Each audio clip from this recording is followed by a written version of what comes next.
selalu berusaha menyimpan sesuatu yang bisa membawa manfaat, baik untuk dirinya, untuk anak cucunya, maupun untuk keluarganya, untuk masa kini dan masa depannya. Kadang simpanan itu berbentuk uang, kadang berupa tanah, lain saat berbentuk pabrik, dan lain sebagainya. Sementara masa depan yang paling pasti adalah akhirat.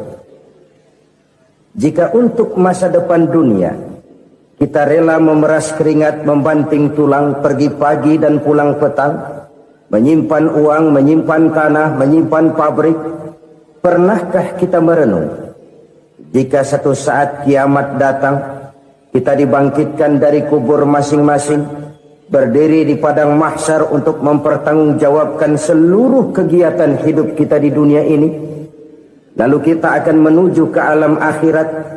Sudahkah kita mempunyai simpanan untuk akhirat kita? Pada pertemuan kali ini saya ingin menyampaikan sebuah hadis di mana Rasulullah sallallahu alaihi wasallam bersabda, "Arba'un min kanzil jannah." Simpanan sorga ada 4 macam. Yang pertama, ikhfa'us sadaqah, menyembunyikan sedekah.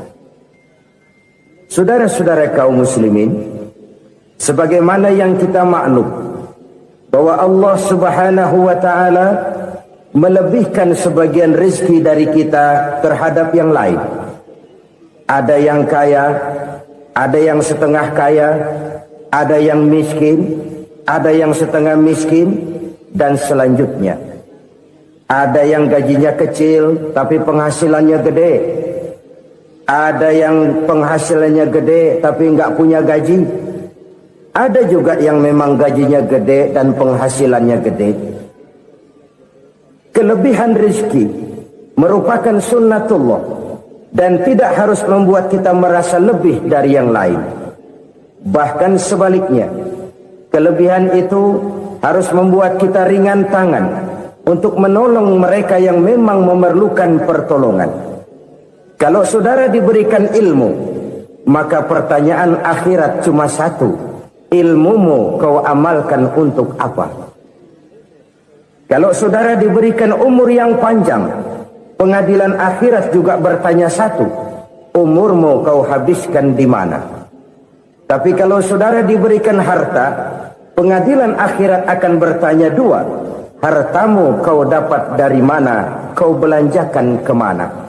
Dari mananya ditanya, dan kemananya juga ditanya. Oleh karena kita akan dimintakan pertanggungan jawab, maka amanah yang bernama harta ini harus kita gunakan dengan sebaik-baiknya. Ada penggunaan yang merupakan kewajiban, itu zakat namanya. Ada penggunaan yang sewaktu-waktu, itu infak namanya. Ada yang lebih sewaktu-waktu lagi, dan itu sedekah namanya. Zakat dia terikat oleh haul dan nisab, oleh putaran batas waktu dan ukuran dari harta itu sendiri. Sedangkan infak terikat oleh situasi dan kondisi perekonomian seseorang. Sedangkan sedekah tidak terikat dengan apapun. Dalam kondisi seperti apapun kita bisa melakukan sedekah dengan yang terkecil sekalipun. Sampai-sampai Rasulullah sallallahu alaihi wasallam mengajarkan, la tahkiranna minal ma'rufi syai'an walau an talqa akhaka biwajhin talik. Atau ada hadis, tabassumuka fi wajhi akhika laka shadaqah. Senyumanmu kepada temanmu adalah sedekah. Jadi untuk melakukan sedekah tidak harus dalam berbentuk uang. Dengan ilmu kita bisa sedekah, dengan tenaga kita bisa bersedekah, dengan pikiran kita bisa bersedekah, bahkan senyum kepada teman itu pun sedekah. Jadi kalau sedekah dengan uang memang belum punya uang, nyengir aja banyakin.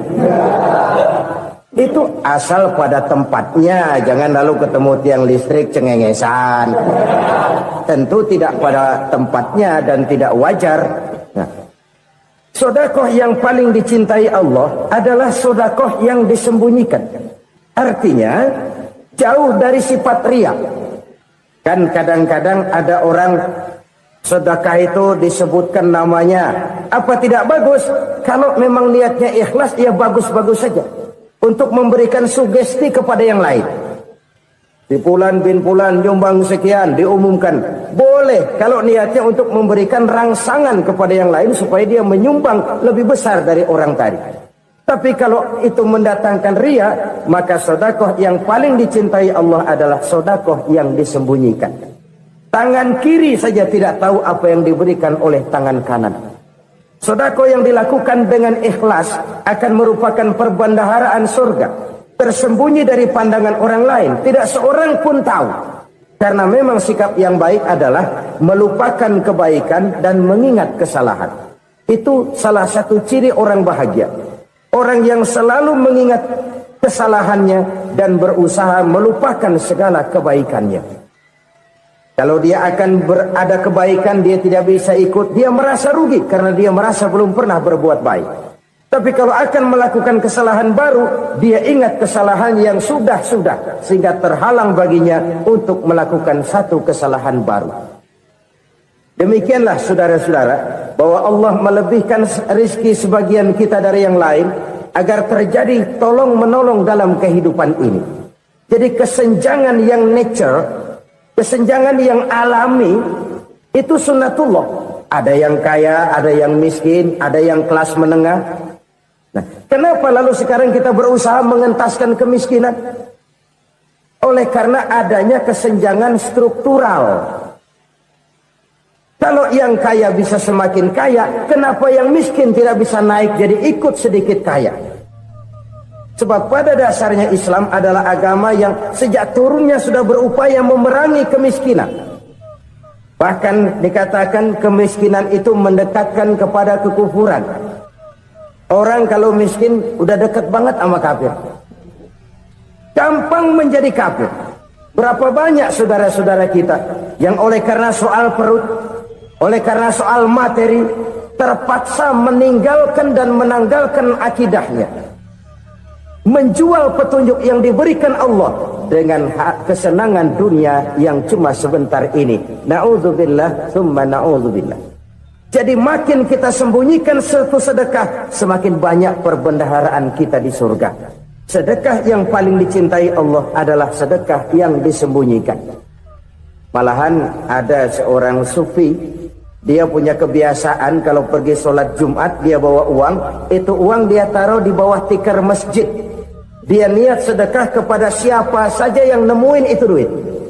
Maksudnya apa? Supaya yang nemuin nggak tahu siapa yang punya duit. Demikian dia saking ingin menyembunyikan sedekahnya. Karena sifat riya itu bisa memakan amal kita sendiri. Riya itu termasuk menyebut-nyebut kebaikan kita. Orang yang suka nepuk dada, sedikit-sedikit ngitungnya kalau nggak gua. Tuh kalau nggak gua tuh. Tuh yang belas itu, kalau nggak gua. Iya, kalau nggak lu kenapa emang?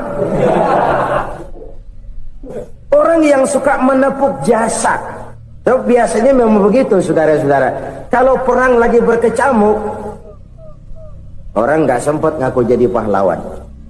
Tapi begitu perang selesai, yang kagak kenal bedil ngaku pahlawan, mas. Itu sesuatu yang biasa. Oleh karenanya, orang-orang yang ikhlas dalam bersedekah, disembunyikannya sedekah itu, Allah cinta betul. Malahan ada hadis memberikan jaminan, inna sedaqatal mar'il muslimi tazidu fil umri wa tadfa'u mitatas su'i. Sesungguhnya sedekahnya seorang mukmin tazidu fil umri, bisa menambah umur panjang. Wa tadfa'u mitatas su'i, dan menyelamatkan manusia dari mati secara su'ul khatimah. Jadi siapa yang kepengen panjang umur, banyaklah sedekah. Yang bosan hidup, pelit terus. Sedekah menambah panjang umur dan menyelamatkan manusia dari mati secara su'ul khatimah. Pak, katanya umur itu nggak bisa ditambah, nggak bisa dikurangin. Kapan? Kalau ajal sudah datang. Fa idza jaa ajaluhum la yastakhiruna sa'atan wa la yastaqdimun. Kalau ajal datang tidak bisa dimajukan, tidak bisa dimundurkan. Itu kalau ajal sudah datang. Tidak bisa lagi umur ditambah dikurangi, sudah datang. Tapi kalau belum datang, itu kan haknya Allah. Mau ditambah, mau dikurangi, hak prerogatif Allah. Sebagai pencipta manusia, Allah Maha Kuasa dan Maha Mampu. Sedekah ini menambah panjang umur dan menyelamatkan manusia dari mati secara su'ul khatimah. Itu orang mati kan sama ya, kondisinya mati, nggak nafas. Tapi hakikat mati kan lain-lain. Ada yang mati itu husnul khatimah, baik akhirnya. Misalnya lagi ngaji mati, lagi sholat mati, lagi sedekah mati. Ini yang dinamakan dengan husnul khatimah, baik di akhirnya. Sebaliknya ada yang su'ul khatimah, jelek di akhirnya. Ini yang jadi catatan akhir. Lagi nyekek botol, mampus. Lagi banting kartu, modar. Su'ul khatimah, jelek pada akhirnya. Sedekah menyelamatkan manusia dari mati secara su'ul khatimah. Dan kita semua kepengen mendapat husnul khatimah, jauh dari su'ul khatimah. Oleh sebab itu yang bisa menyelamatkan kita dari penyakit itu antara lain adalah sedekah yang disembunyikan, yang dikerjakan dengan ikhlas karena Allah. Tidak karena kepengen dipuji orang, tidak karena ingin dikatakan orang pemurah. Sebab orang dermawan itu orang yang memberi tanpa harus diminta. Kalau masih harus diminta, ya belum dermawan namanya. Masih harus diminta. Kalau nggak diminta ya tulus, lolos, polos. Saudara-saudara kaum muslimin rahimakumullah, harta adalah amanat dan akan kita pertanggungjawabkan. Allah melebihkan rizki sebagian kita dari yang lain agar kita saling tolong menolong, bantu membantu. Nabi janjikan, siapa yang meringankan beban saudaranya muslim di dunia, Allah akan meringankan bebannya di akhirat nanti. Sebuah jaminan dari baginda Nabi. Si orang yang kita bantu barangkali tidak bisa membalas, Allah yang akan membalas lewat jalan lain yang tidak pernah kita sangka-sangka. Ada orang tanya, Pak, ini ada orang nyumbang masjid sambil marah-marah, gimana?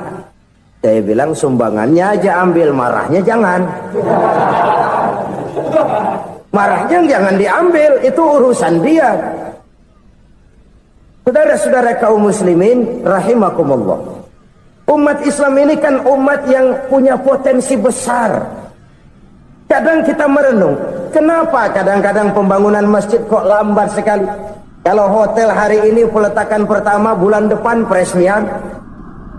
Supermarket hari ini peletakan batu pertama, minggu depan peresmian. Tapi kalau sudah yang namanya masjid, kadang-kadang peletakan batu pertama sekaligus jadi batu terakhir. 3 tahun, 4 tahun, campur nebar jalak di jalanan, duit dijaring kayak ikan sepat. Apa tidak ada orang Islam yang kaya? Banyak. Apa tidak ada pengusaha muslim yang jadi konglomerat? Ada. Lalu yang belum banyak itu yang komit terhadap nilai-nilai agamanya. Akhirnya kita jatuh jadi umat yang lemah. Belum ada pengusaha konglomerat muslim buka pabrik super mie cap bedug misalnya umpamanya atau pabrik kecap cap sorban supaya identitas keislamannya sedikit kelihatan. Kita jatuh jadi umat yang lemah karena potensi tidak terinventarisir dengan baik. Kita ini ibarat kompor yang cuma matengin nasi orang lain. Potensi kita dimanfaatkan oleh orang lain. Ukhuwah Islamiyah kita baru terbatas kepada silaturahmi. Ukhuwah di bidang ekonomi kita lemah, ukhuwah di bidang kebudayaan kita lemah, apalagi ukhuwah di bidang politik kita lebih rapuh lagi.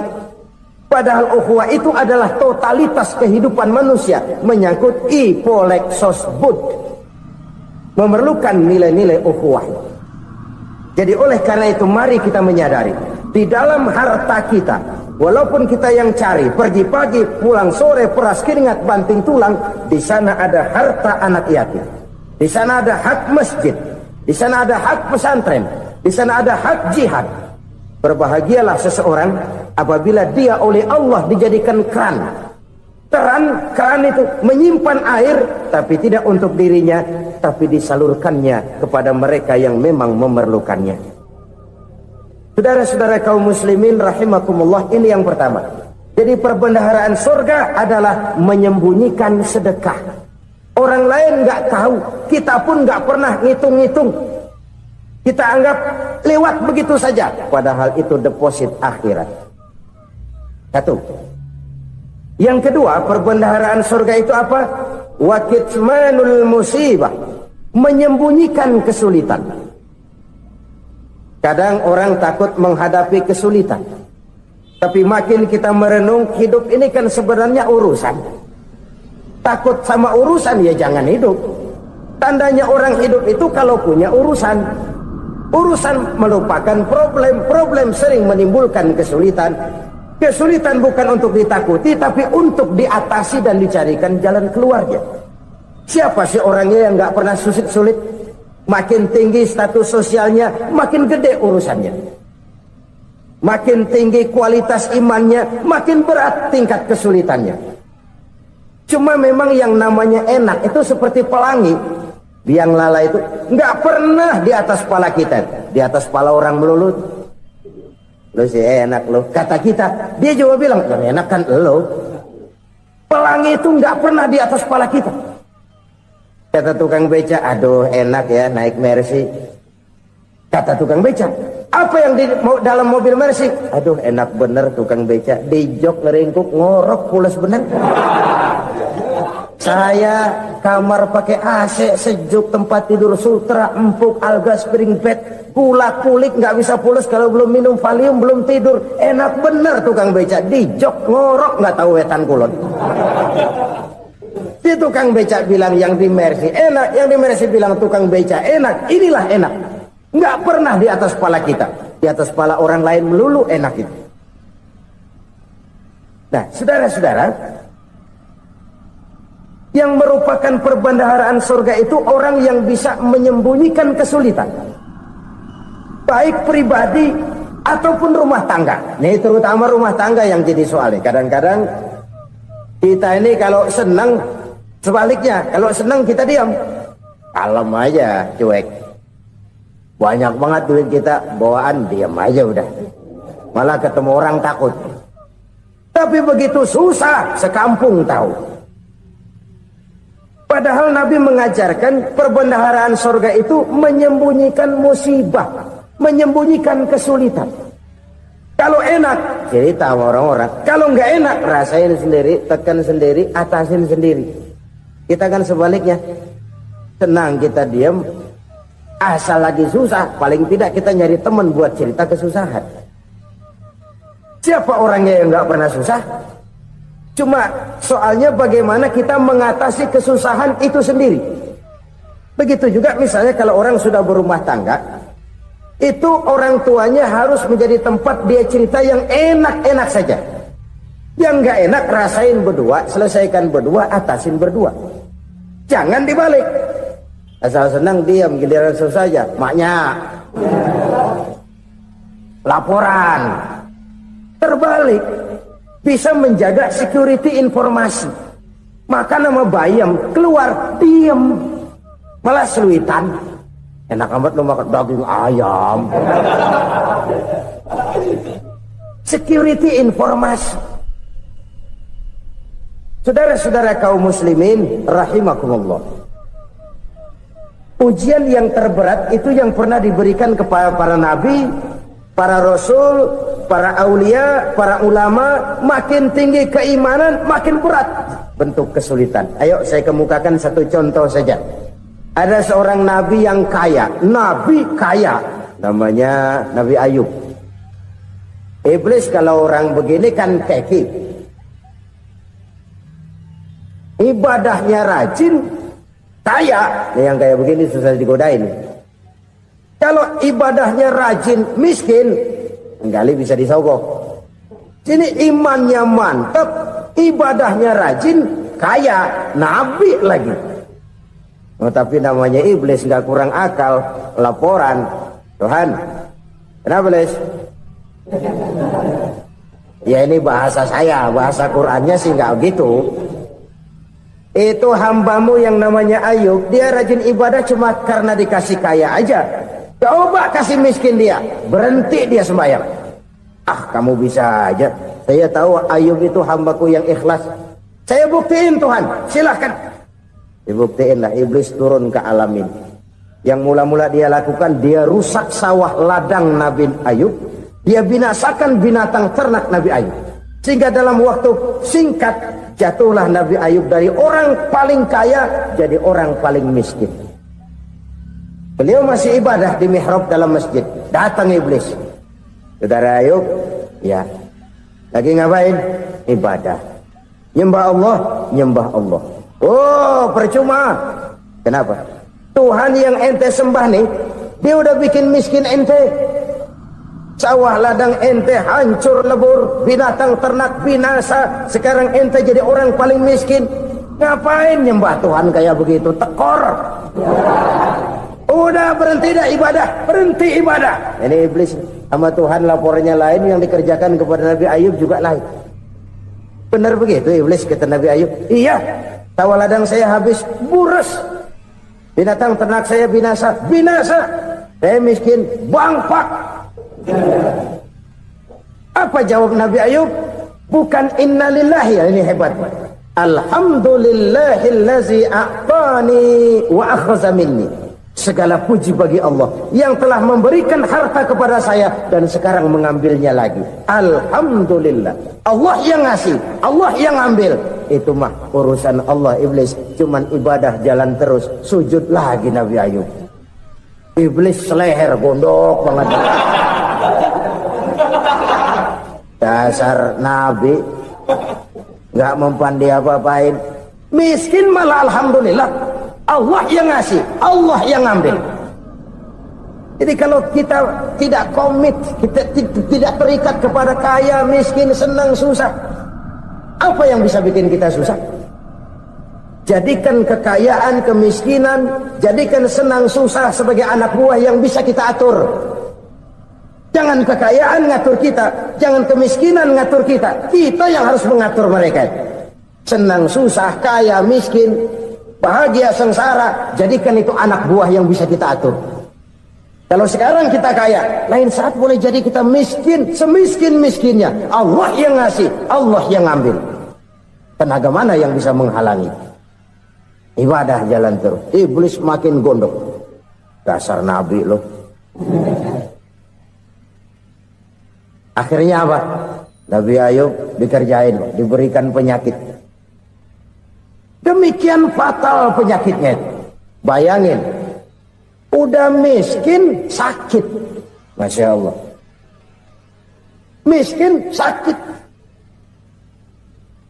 Sakitnya nggak lama, kira-kira 16 tahun. Istrinya 3, 2 mental minta ceraiin. Ngerawatin laki bengek begini. Senang belum tentu, susah udah pasti nih. Cerai aja, cerai dah. Cerai.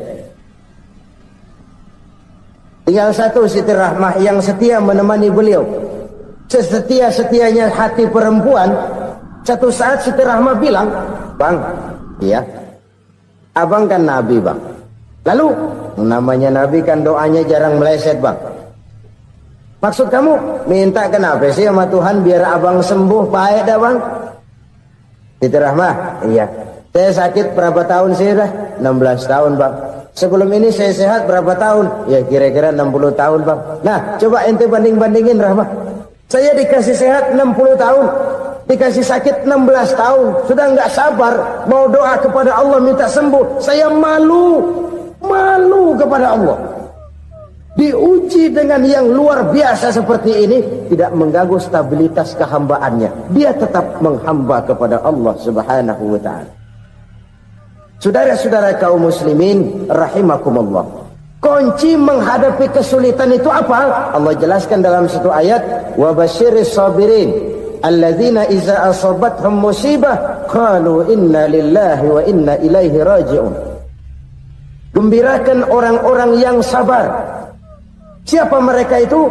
Yang apabila mendapat musibah mereka kembali kepada keyakinan dasar, segalanya dari Allah dan segalanya akan kembali kepada Allah.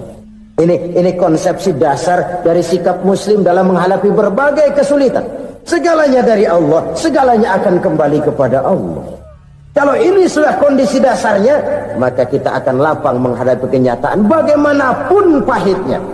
Apakah itu namanya miskin, apakah itu namanya sakit, bahkan maut sekalipun. Maut sekalipun. Segalanya dari Allah, segalanya akan kembali kepada Allah. Ini sikap hidup, bukan sekedar ucapan. Kita kadang-kadang menjadikannya sebagai ucapan. Mulutnya sih nggak berhenti, innalillahi wa inna ilaihi rajiun, tapi nangisnya terus gerung-gerungan.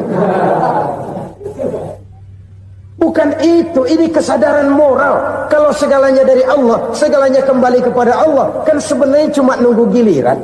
Hari ini saya nyembayangin dia, entah hari apa saya disembayangin orang.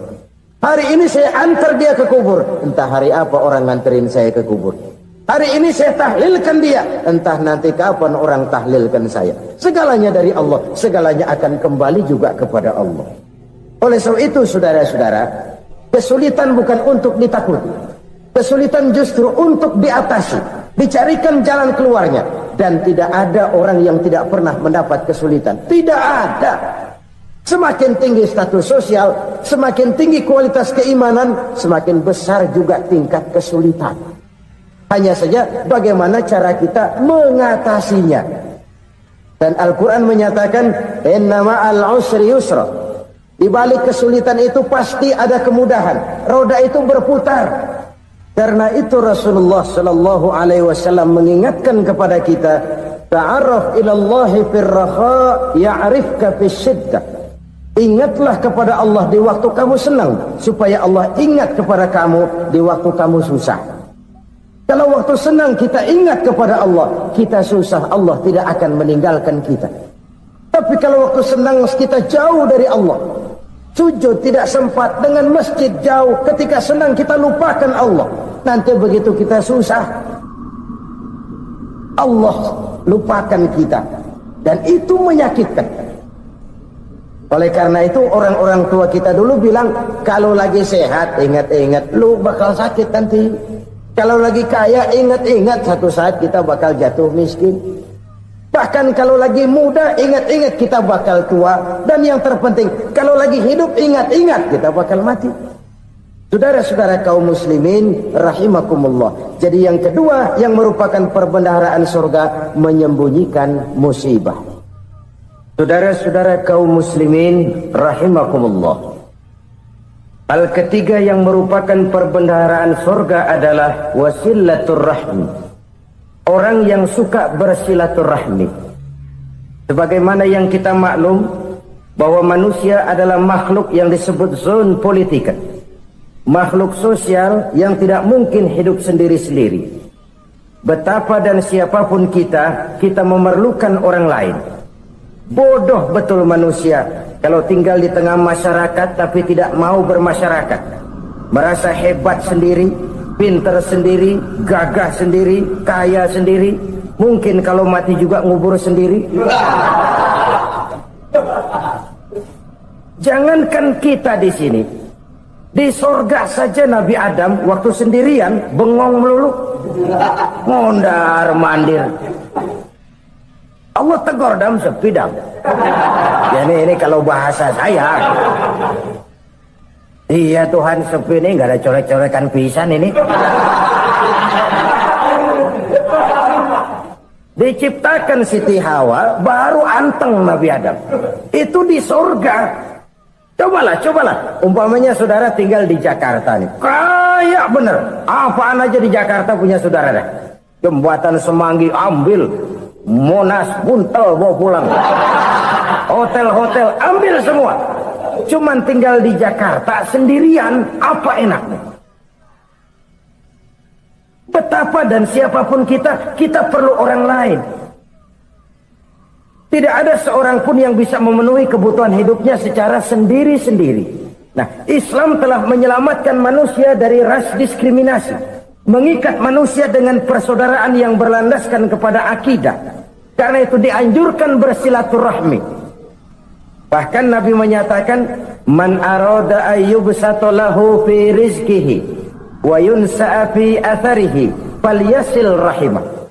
Siapa yang kepengen diluaskan rezekinya dan dipanjangkan usianya, banyaklah ia bersilaturahmi.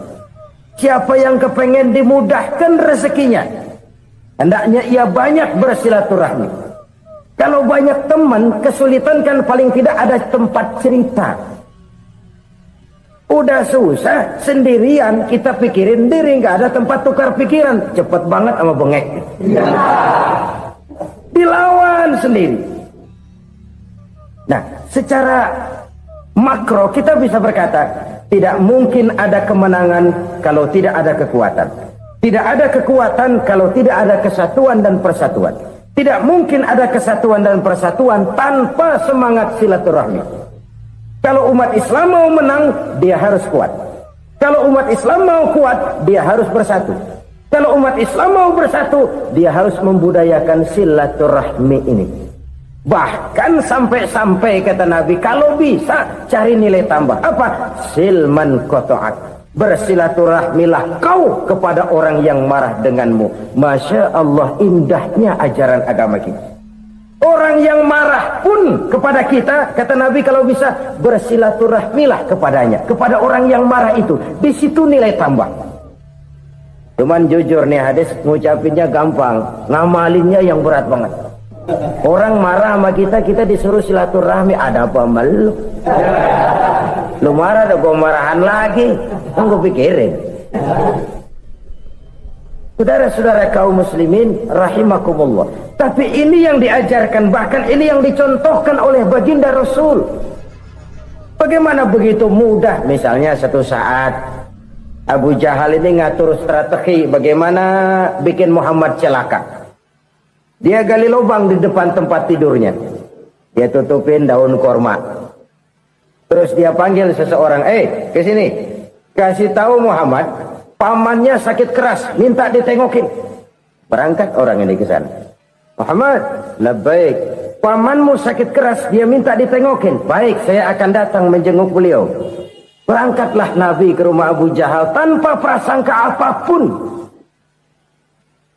Abu Jahal udah pasang stil, selimut 3 rangkap setengah dipakai. Persis kayak orang meriang. Tapi sembari ngintip dari balik selimut. Begitu Muhammad buka pintu, nah, masuk perangkap nih. Muhammad jalan menuju tempat pembaringan. Makin lama makin dekat, makin lama makin dekat. Makin dekat ke lubang yang dipasang oleh Abu Jahal itu. Dalam hati Abu Jahal, terus dah jatuh, mampus dah lo ini. Mampus lo hari ini. Apa yang terjadi? Malaikat Jibril datang. Muhammad, pamanmu cuma pura-pura sakit. Di depan tempat tidurnya ada lubang perangkap supaya kamu jatuh ke situ. Sudah, kamu pulang. Balik kanan Nabi. Sudah hampir jatuh ke lubang, balik kanan, pulang. Bayangin kecewanya Abu Jahal. Muhammad dikit lagi, Muhammad dikit lagi. Enggak, paman, saya pulang aja. Emosi, bangun dari tempat tidur, enggak sadar kalau lagi pura-pura sakit. Lompat ngejar Nabi, dia lupa dengan lubang yang dia gali. Usrak, nyemplung sendiri ke dalam lubang.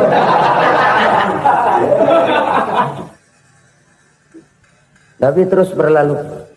Ini terjadi keanehan.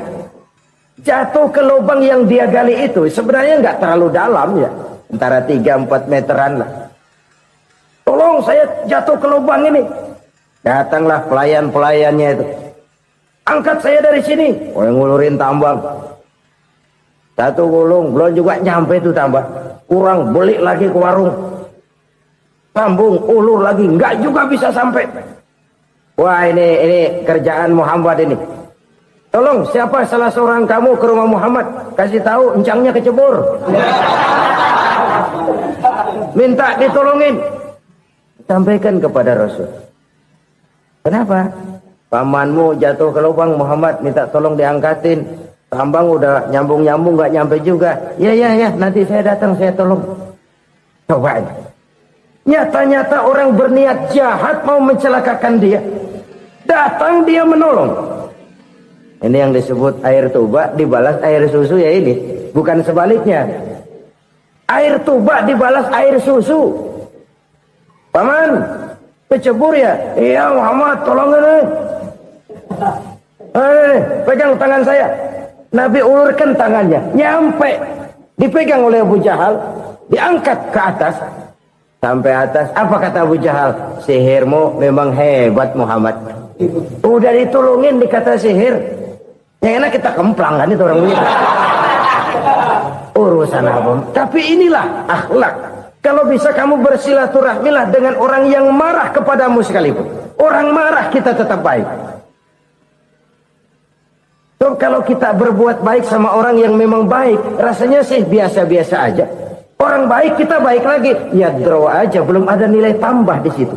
Baru ada nilai tambah kalau kita bisa berbuat baik kepada orang yang nyakitin kita. Itu namanya kita setingkat di atas dia. Dia sakitin kita, kita berbuat baik sama dia. Dia pelit sama kita, kita baik sama dia. Dia marahin kita, kita deketin dia. Di situ kita punya nilai tambah. Jadi siapa yang ingin diluaskan rezekinya kata Nabi dan dipanjangkan umurnya, hendaklah ia banyak-banyak bersilaturahmi. Sederhana sebenarnya silaturahmi, tapi silaturahmi membangkitkan semangat kesatuan dan persatuan. Kesatuan dan persatuan melahirkan kekuatan. Dalam matematika 1 ditambah 1 pasti 2. Tapi di tengah masyarakat, 1 orang takut ditambah 1 orang takut, hasilnya jadi 2 orang setengah berani. Kenapa setengah berani? Karena udah berdua. Tadi pan takut sendirian. Kalau dia kumpul turu-turu takutlah jadi berani. Kita yang lemah, kita yang tidak berdaya, kita yang miskin, kalau mau kompak bersatu, apa yang nggak bisa kita kerjain? Apalagi tinggal di kota besar, pilihan cuma 2. Bertahan atau minggir. Bertahan atau minggir. Untuk bisa bertahan harus mampu bersaing. Untuk mampu bersaing harus punya keahlian. Keahlian harus ditunjang dengan pendidikan, ditambah oleh kekompakan sebagai umat. Udah miskin mencar mulu, orang injek kita. Orang nggak pandang urusan apa malu. Oleh karena itu, silaturahmi pada hakikatnya merupakan roh dari ukhuwah yang diajarkan oleh agama kita. Bagaimana Islam menyelamatkan masyarakat manusia dari ras diskriminasi, mengikat manusia, dan tidak ada persaudaraan yang lebih indah selain persaudaraan yang diikat dengan nilai-nilai akidah. Sepanjang orang di jalan Allah, itulah saudara kita. Keluar dia dari jalan Allah, selesailah persaudaraan sampai di situ. Karena itu, kalau ingin menyimpan sesuatu di surga, banyaklah bersilaturahmi. Datang ke rumah ini, datang ke rumah itu, dan lain sebagainya. Itu simpanan kita di akhirat nanti. Ini yang ketiga. Saudara-saudara, yang keempat, perbendaharaan surga itu apa? Wa qawlu la hawla wa la quwwata illa billah. Ucapan la hawla wa la quwwata illa billah. Ibadah kan ada yang berat, modalnya besar. Bangun masjid berat, modalnya besar. Bangun rumah sakit berat, modalnya besar. Ada ibadah yang berat tapi modalnya ringan. Misalnya puasa. Puasa itu berat, mengendalikan nafsu. Kalau sekedar nggak makan nggak minum sih enteng, mengendalikan nafsu. Itu jihad terbesar. Tapi kan modalnya ringan, cuma niat saja. Ini ibadah berat, modalnya ringan. Ada ibadah yang ringan, modalnya juga enteng. Seperti termasuk ucapan la haula wa la quwwata illa billah. Tanpa sadar, la haula wa la quwwata illa billah. Nyelengin tuh di surga. Nyelengin, kita nggak terasa. Nyelengin simpenan akhirat. La haula wa la quwwata illa billah. Nyimpen lagi. Kaget, la haula wa la quwata illa billah, nyimpan lagi, banyak simpanan. Walaupun sebenarnya yang dimaksud di sini adalah kesadaran batin bahwa tidak ada daya dan kekuatan kecuali Allah. Itu intinya. Kita memulai pekerjaan disunahkan baca bismillah, kan begitu. Apa itu? Kesadaran moral Bahwa ini saya bisa kerjakan. Saya kerjakan ini dengan menyebut nama Allah. Kenapa? Kalau Allah tidak memberikan daya dan kekuatan, mana mampu saya kerjakan ini. Maka saya kerjakan ini dengan menyebut nama Allah. Bismillah. Kesadaran moral. Manusia hanya wajib berusaha, tapi nggak pernah wajib berhasil. Banyak hal-hal yang kalau kita renungkan secara rasio nggak mungkin. Tapi jadi kenyataan. La haula wa la quwata illa billah. Tidak ada daya dan kekuatan kecuali bagi Allah semata-mata. Kesadaran moral akan kelemahan dan keterbatasan makhluk bernama manusia. Kadang kita kagum dengan otak, tapi kita sering lupa sama yang bikin otak. Padahal bagaimanapun hebatnya otak, yang bikin otak pasti lebih hebat dari otak. Nggak percaya, silahkan otak-otakan. Inilah kecenderungan. Kita kagum dengan pesawat-pesawat mutakhir, bukan main besi gede banget terbang itu.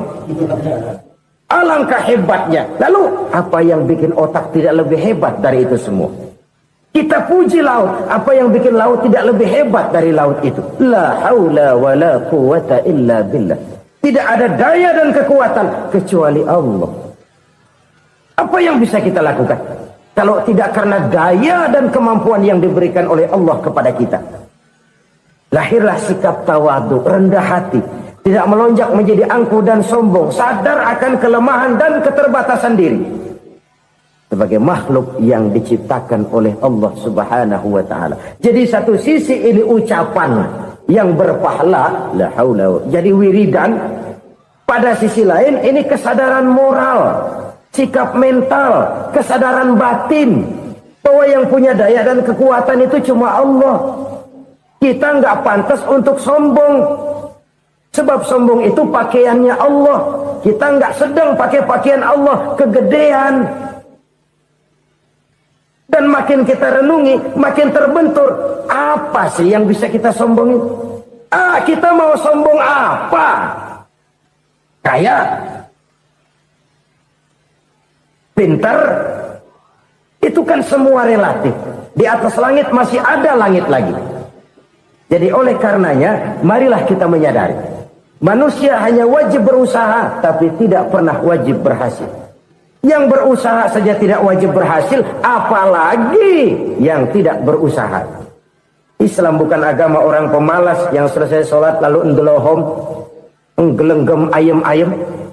Tapi Islam bukan agama orang sombong yang setelah berusaha lalu tidak memerlukan Allah. Kita bisa saja bikin proyeksi, tahun sekian kita bakal panen besar menurut perhitungan otak. Tapi ada kejadian lain. Apa? Tikus ngambek.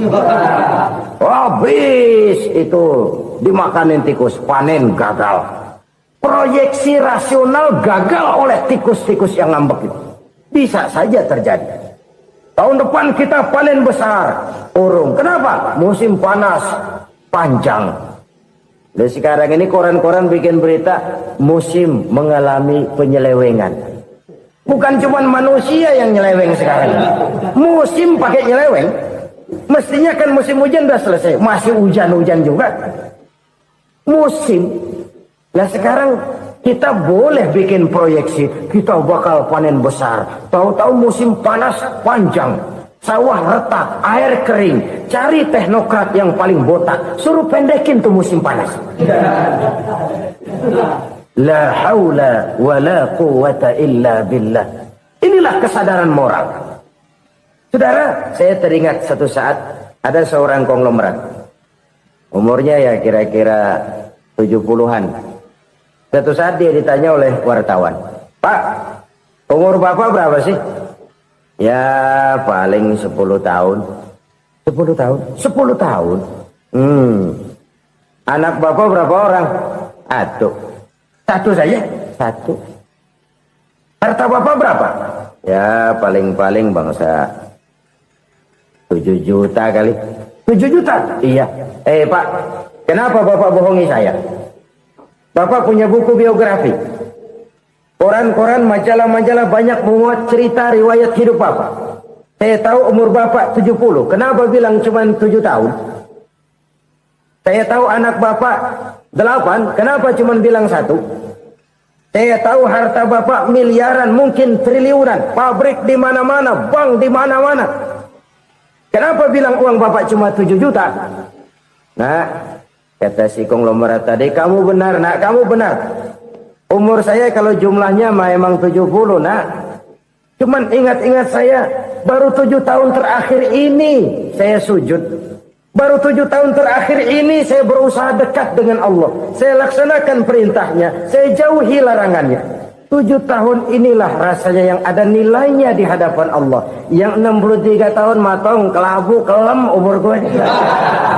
Habis untuk maksiat, untuk munkarat. Maka ketika ditanya tadi, umur saya 7 tahun itu. Oh begitu Pak. Oh iya. Lalu anak Pak. Anak bapak kan 8. Kenapa bilang cuma 1? Nah, kalau jumlah hitungannya memang anak saya 8. Tapi dari 8 orang ini rasanya cuma 1 nih yang bakal jadi buah hati, belahan jantung, pelanjut cerita, penerus sejarah, bakal jadi anak soleh yang akan mendoakan saya. Cuma 1 rasanya anak saya ini yang bakal jadi buah hati saya, besar-besaran saya, yang akan mendoakan di kubur saya, yang akan mendoakan di akhirat saya. Yang 7 orang mana? Masya Allah, yang atu tenggeng, yang atu nyekek botol ngolo, yang itu nggak karu-karuan. Makanya saya bilang 1 anak saya yang akan bisa mendoakan saya. Oh begitu Pak. Iya. Nah harta Pak, harta bapak kan triliunan. Pabrik bapak di mana-mana. Uang bapak hampir di tiap bank-bank besar. Kenapa bilang cuma 7 juta? Betul kau nak. Harta saya kalau jumlahnya memang miliaran, triliunan mungkin. Tapi yang saya ingat baru 7 juta tuh yang saya belanjakan di jalan Allah. Saya nyumbang masjid, saya santuni yatim piatu, saya bantu pembangunan pesantren, saya bantu pembangunan rumah sakit Islam. Itu yang akan saya bawa pulang ke akhirat, yang 7 juta itu. Yang triliunan itu nanti akan diperebutkan oleh anak-anak saya sebagai waris saya. Jadi harta saya 7 juta itu yang bakal nemenin saya di akhirat, yang akan saya bawa pulang jadi teman saya. Saudara-saudara kaum muslimin, jangan-jangan orang tua itu adalah kita-kita ini. Jangan-jangan kita-kita ini adalah orang tua itu. Jangan-jangan itu potret dari diri kita masing-masing. Dari sekian umur yang diberikan Allah, berapa tahun yang ada nilainya di hadapan Allah. Dari sekian anak-anak yang merupakan amanah, berapa yang akan mendoakan kita sebagai orang tuanya menjadi anak soleh. Dari sekian banyak harta yang diberikan Allah, berapa yang akan kita bawa pulang menghadapnya nanti, yang kita belanjakan di jalan Allah. Ini sebuah potret kehidupan. Karena itu kita kembali kepada la haula wa la quwwata illa billah. Kita wajib berusaha, kita wajib berikhtiar. Selebihnya segala daya dan kekuatan hanya milik Allah saja semata-mata. Satu kesadaran batin dari setiap pribadi muslim. Setelah ia berusaha dan berikhtiar, ia menyerahkannya kepada Allah Subhanahu wa ta'ala. Jadi satu sisi ini merupakan wiridan ucapan yang mengandung pahala. Pada sisi lain ini merupakan sikap batin dari seorang muslim di dalam ia menghadapi realitas kehidupan ini. Saudara-saudara kaum muslimin rahimakumullah. Kalau ini kita jadikan satu basis kehidupan, maka ini akan menyelamatkan manusia dari kemungkinan tergelincir menjadi orang yang lupa diri dan lupa darat. Sebab itu Imamul Ghazali berpesan, jadidis safinah fa innal bahra amiq wa khuziz zad fa inna safara ba'id wa khaffifil hamla fa innal hamla sadid. Perbarui selalu kapalmu karena lautan sangat dalam. Bawa bekal yang banyak karena perjalanan ini sangat jauh. Ringankan beban karena kebanyakan beban akan menyakitkan. Alangkah indah kalimat ini, alangkah dalam makna yang terkandung di sana. Perbarui selalu kapalmu karena lautan sangat dalam. Apa artinya ini? Jaga mentalmu baik-baik. Pelihara imanmu baik-baik karena hidup penuh cobaan seperti lautan. Kita kalau berlayar di lautan kan kadang-kadang tenang, angin bertiup sepoi-sepoi basah. Jika malam datang bintang gemintang bertabur menghias cakrawala. Rembulan memantulkan sinarnya dengan indah. Dalam keadaan begitu berlayar enak. Tapi lain saat ombak menggunung, halilintar menyambar, angin topan bertiup. Berapa banyak sudah saudara-saudara kita yang tenggelam di lautan dunia tanpa sadar bahwa dia belum sampai kepada pantai yang akan dituju. Berapa banyak saudara-saudara kita yang tenggelam di lautan dunia ini tanpa sempat bangkit lagi. Dia menyangka sudah sampai kepada tujuannya. Hati-hati kapal jangan sampai bocor karena lautan sangat dalam. Iman ini jaga baik-baik karena hidup penuh dengan ujian. Wa khuzizat fa inna safara ba'id. Bawa bekal yang banyak karena perjalanan sangat jauh. Saudara mau ke Bandung, bawa duit. Saudara mau ke Surabaya, banyakan lagi duitnya. Saudara mau ke Mekah, gepokan, iketan tuh duit nggak lembaran lagi. Makin jauh perjalanan, makin banyak bekal yang harus kita bawa. Kalau saudara dari Jakarta mau ke Surabaya, kagak bawa duit berangkat juga, itu sih bukan berani namanya, nekat. Sampai Surabaya belum tentu, sengsara di jalan udah pasti. Kenapa? Nggak bawa bekal berangkat. Sama juga kita nih, misalnya belum sempat sembahyang, mati. Waduh, berani banget orang. Belum punya bekal, mati. Sengsara di jalan. Atau bekal tidak cukup. Dari Jakarta saudara mau ke Surabaya, bawa duit 500 perak. Paling jauh Cikampek nyampenya itu. Paling jauh itu. Antara jauhnya perjalanan dengan bekal yang saudara bawa tidak seimbang. Hidup ini perjalanan panjang. A walking tour. Dimulai dari alam arwah. Sebelum jasad diciptakan, roh diciptakan lebih dulu. Dari situ pindah ke alam rahim. Dari alam rahim pindah ke alam dunia. Dari alam dunia pindah ke alam barzah. Baru menuju akhirat. Satu perjalanan panjang. Kalau bekal tidak bawa, sengsara di jalan. Bawa bekal yang banyak karena perjalanan ini sangat jauh. Wa khaffifil hamla, ringankan beban karena beban itu cuma akan menyulitkan. Kalau bekal itu sih keperluan, tapi beban nggak kita perluin, cuma ngeberat-beratin. Apa ini beban? Dosa, kecurangan, kebatilan, kesoliman, ketidakadilan, kesewenang-wenangan. Itu akan jadi beban kita di akhirat. Alangkah celakanya, perjalanan panjang, bekal tidak bawa, beban kelewat banyak, alamat sengsara di jalan. Pahala tidak ada, dosa berlipat ganda. Na'udzubillah, summa na'udzubillah. Kalau kita rangkum nasihat Al-Ghazali dengan kisah si konglomerat tadi, kita akan mengambil kesimpulan. Pertama, bekal terbaik dalam menghadapi gejolak kehidupan ini tidak lain adalah iman. Yang kedua, pahala dan dosa. Dua hal kontroversial. Pahala adalah bekal, dosa adalah beban. Tapi kita sekarang kan tidak begitu terangsang kepada yang abstrak. Orang berlomba mencari yang konkret-konkret saja. Yang real. Kalau memang dosa, benjol dong. Kira-kira begitu. Kira-kira begitu. Persis orang Yahudi dulu. Orang Yahudi itu kan pernah minta kepada Nabi Musa. Ya Musa, lan nu'mina laka hatta narallaha jahrah. Musa, kami nggak bakal mau beriman kepada Allah kalau belum kami lihat Allah ada nongkrong di depan kami. Kalau memang Tuhan ada, taruh dong di depan kami. Mau yang konkret-konkret saja. Kalau memang dosa, benjol dong. Kalau memang pahala, berasa dong. Orang terangsang kepada yang real, yang konkret-konkret saja.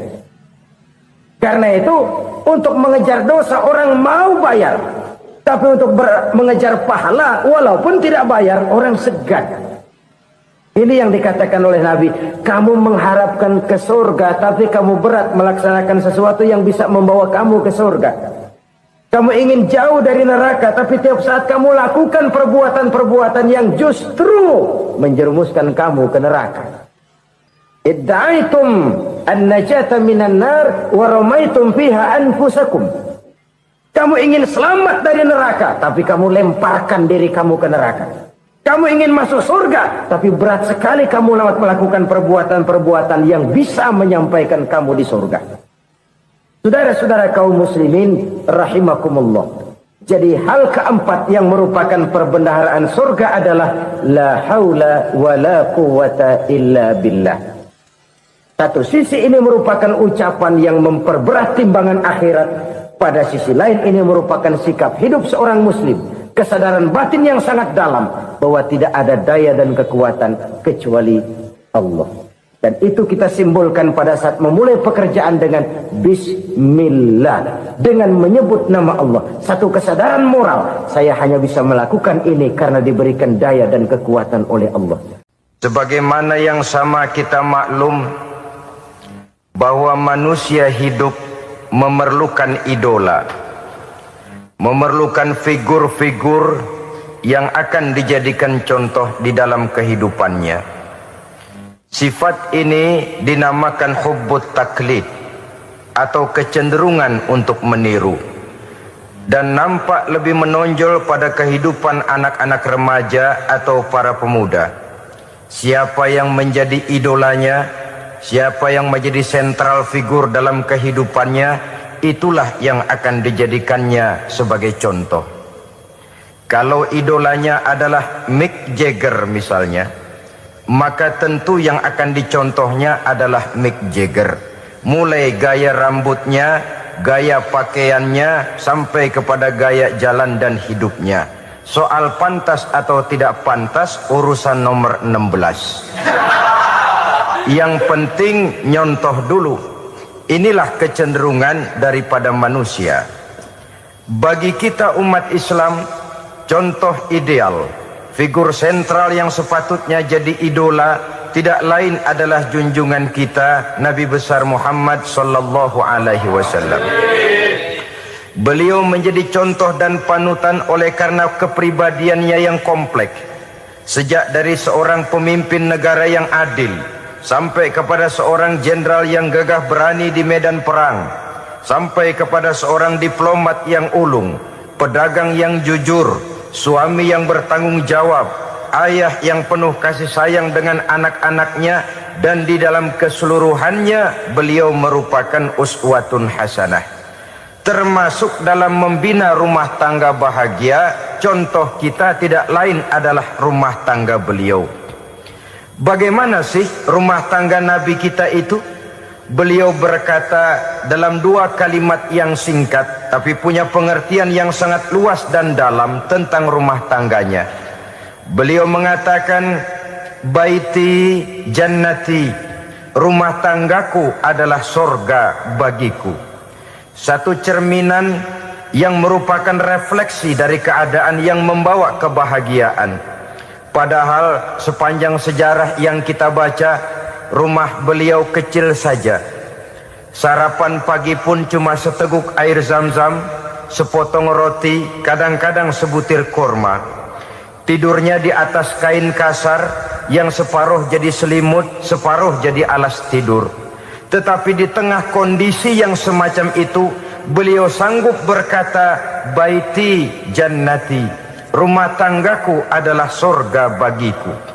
Kenapa kita yang hidup di zaman sekarang, di mana fasilitas sesungguhnya serba lebih menunjang untuk berkata semacam itu, malah kita berkata sebaliknya, baiti nari, rumahku adalah laksana neraka bagiku. Padahal kalau dilihat, rumahnya pun kadang-kadang bertingkat, kendaraan serba berkilat, uang banyak berlipat-lipat, istri pun tak kurang cantik memikat, kadang-kadang jumlahnya 4. Tapi tiap hari kiamat tidak ada ketenangan dan ketentraman di rumah tangga. Saudara hadirin kaum muslimin rahimakumullah, mengapa Rasul sampai mengatakan baiti jannati, rumahku adalah laksana surga bagiku? Inilah pokok pembicaraan kita pada pertemuan kali ini. Sebagaimana yang kita maklum bahwa nikah dalam pandangan Islam bukan hanya sekedar untuk memenuhi kebutuhan biologis manusiawi, tidak hanya sekedar untuk memperkembangbiakkan keturunan, dan juga tidak pula untuk memperturutkan hawa nafsu.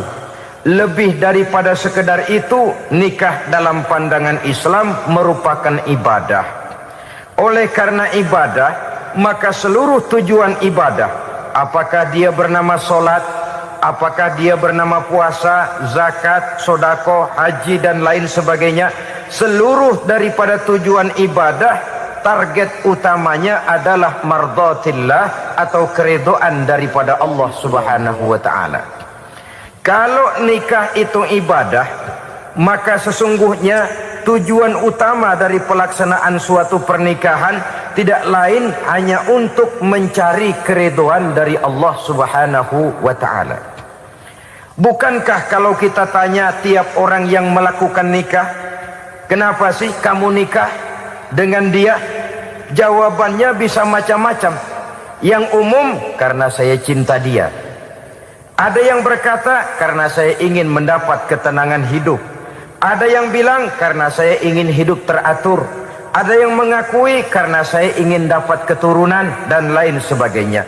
Tetapi sesungguhnya menurut ajaran agama, kalau nikah merupakan ibadah, jawaban intinya ialah saya melakukan nikah untuk mencari keridhaan dari Allah Subhanahu wa taala.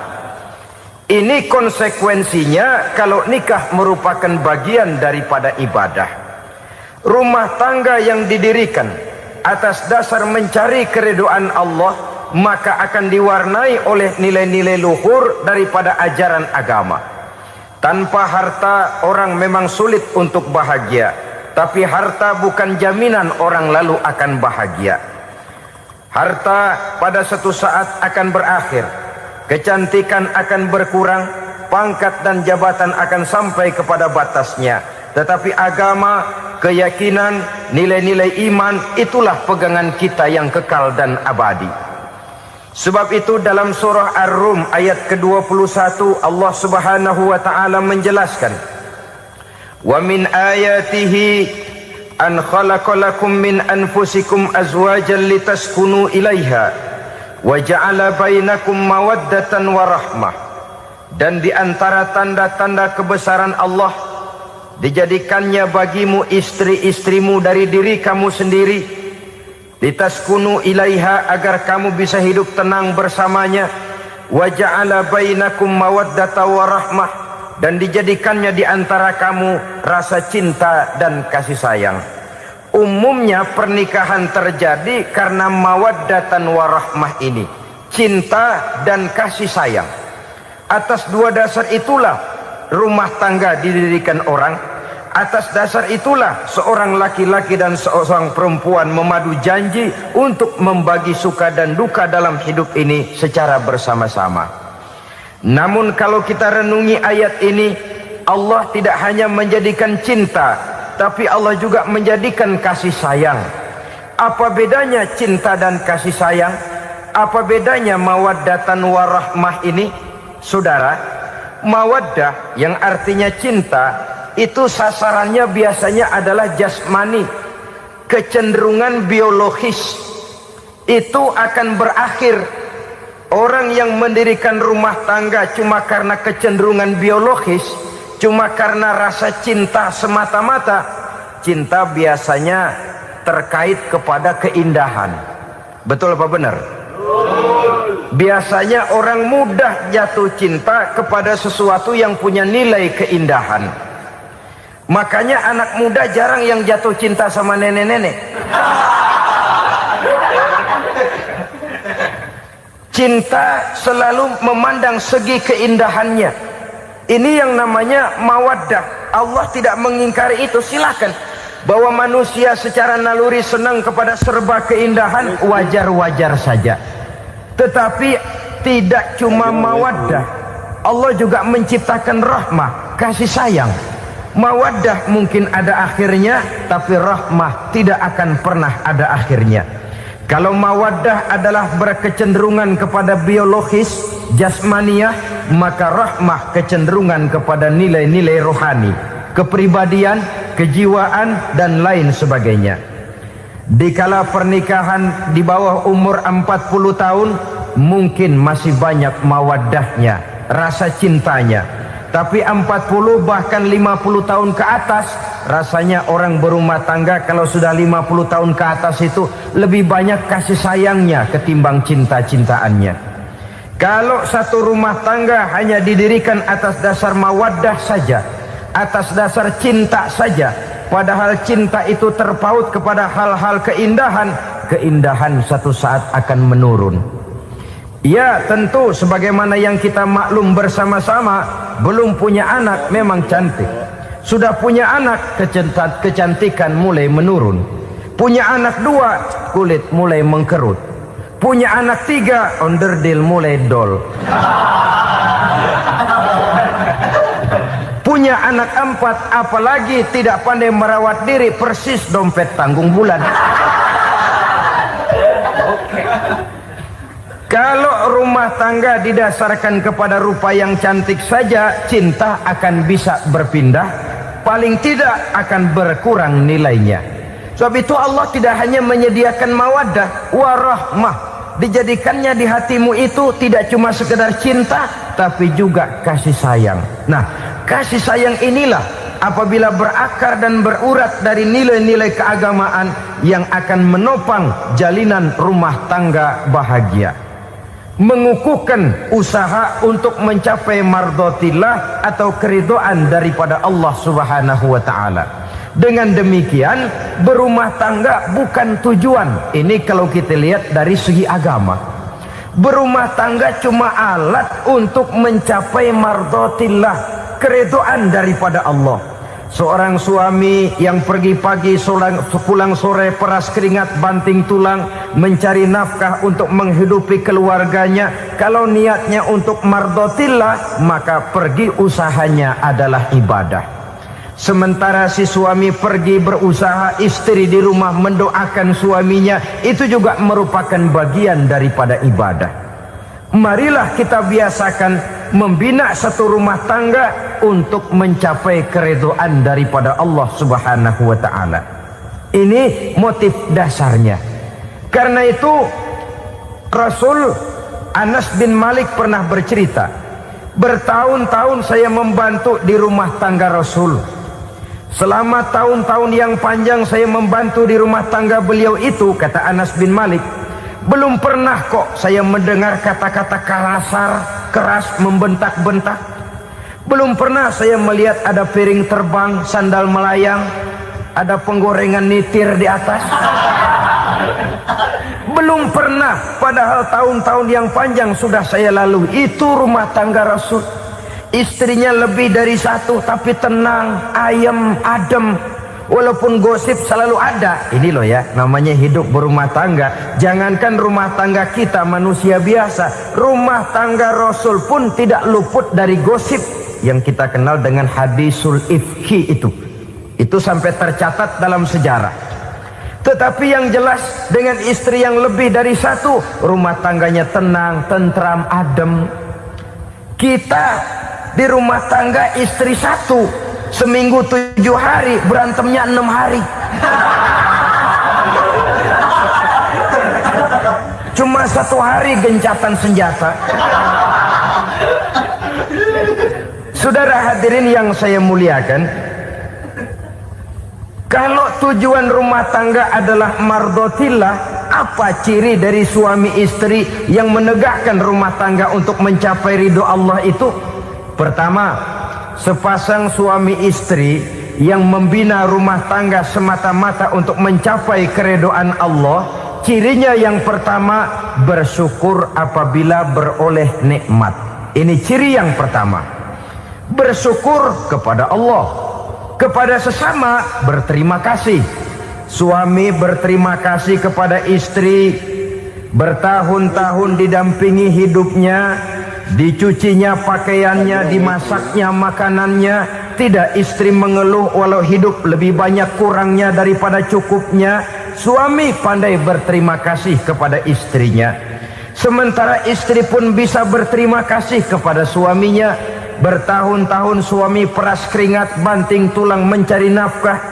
menjadi palang dada terdepan apabila ada masalah-masalah yang besar. Kedua-duanya lalu punya timbangan. Nah inilah ya, saya pesan kepada suami, kepada para suami, kepada para istri, supaya di rumah ada timbangan. Perlunya apa? Kalau pada satu saat istri kita salah, suami cepat-cepat ambil timbangan, lalu ditimbang mana yang lebih berat, salahnya atau dosanya, benarnya atau kesalahannya. Ini istri saya jasanya begini, lalu jasanya begini, salahnya ini, mana yang lebih besar, jasanya atau salahnya? Dengan adanya timbangan, maka keputusan akan objektif. Tapi kalau timbangannya emosi, salah sedikit saja sudah main bentak, main usir, akhirnya keputusan akan mendatangkan kerugian. Sebaliknya, kalau suami yang salah, istri ambil timbangan, ditimbang mana lebih besar, jasanya atau salahnya. Jangan sampai nanti terjadi pepatah, panas setahun habis dihapus oleh hujan satu hari. Jasa istri yang puluhan tahun hapus oleh kesalahannya yang sedikit, atau jasa suami yang bertahun-tahun hapus oleh kesalahannya yang sebenarnya tidak seberapa. Akibat apa itu terjadi? Karena tidak adanya timbangan. Dari rasa bersyukur dan dari rasa berterima kasih ini, saudara-saudara, akan timbullah sifat saling menghargai. Suami menghargai istri, istri pun menghargai suami. Istiqomah, dikasih uang 5.000 senyum, dikasih uang 500 senyum. Itu namanya istri yang pandai bersyukur. Kalau tidak, 5.000 nyengir, 500 manyun. Tahu manyun? Kayak bemok nyari setoran, monyong saja. Ada sikap istiqomah di dalam membina kehidupan berumah tangga ini. Lalu mengerti posisi suami, ini termasuk tanda berterima kasih. Suami saya itu kerjanya apa, golongannya apa, gajinya sebulan berapa. Atas dasar itu, lalu istri menjadi istri yang tahu diri. Walaupun suami harus menyenangkan istri, istri pun hendaknya nimbang, tahu batas kemampuan suami. Kemauan mungkin tidak terbatas, tapi kemampuan sangat terbatas. Kalau suami pegawai kecil, ya mintalah yang kecil-kecil. Kalau suami pegawai rendah, mintalah yang sesuai dengan kemampuannya. Jangan suami gajinya cuma 50.000 sebulan, istri menuntut minta dibeliin gelang yang kayak velg beca. Tentu sudah overacting namanya. Saudara hadirin yang saya muliakan, kunci awalnya bersyukur kepada Allah. Kalau sudah bisa berterima kasih kepada manusia, hati ini akan mudah bersyukur kepada Allah. Rumah tangga yang pandai bersyukur, berapapun kecilnya nikmat, bukan kecilnya yang dia lihat, tapi karunia Allah yang dinilai. Sehingga dari rasa berterima kasih kepada manusia akan timbullah rasa syukur kehadirat Allah Subhanahu wa ta'ala. Itu yang sering diistilahkan orang, kalau dia punya mobil, dia berkata alhamdulillah kita punya mobil, tetangga kita cuman punya motor. Kalau dia punya motor, syukur kita punya motor, tetangga kita cuman punya sepeda, kemana-mana kekejek melulu. Kalau dia punya sepeda, alhamdulillah punya sepeda, tetangga kita sebelah nggak punya apa-apa, kemana jalan kaki saja. Kalau dia jalan kaki, alhamdulillah kita masih bisa jalan. Tetangga kita sebelah lumpuh bertahun-tahun nggak kemana-mana. Kalau dia lumpuh, alhamdulillah kita masih hidup. Tetangga kita kemarin mati nggak balik lagi.